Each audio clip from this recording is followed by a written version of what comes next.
வணக்கம் மக்களே. என்ன மாதிரி நியூ மாம்ஸ் இருக்கீங்கன்னா உங்களுக்கு தாங்க இந்த மோட்டிவேஷன் வீடியோ.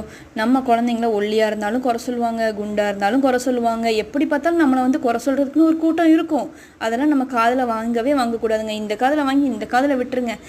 வீடு களைஞ்சிருந்தா சொல்லுவாங்க, எப்போ குழந்தை இருக்கிற வீடு எப்போ பார்த்தாலும் களைச்சே வச்சுருக்கா, இதெல்லாம் நீட்டாகவே வச்சுருக்க மாட்டாளா, இவள் வீட்டில் சும்மா தானே இருக்கா, நம்ம வீட்டில் எவ்வளோ ஒர்க் பார்க்குறோம் அப்படிங்கிறது அவங்களுக்கு தெரியவே தெரியாதுங்க.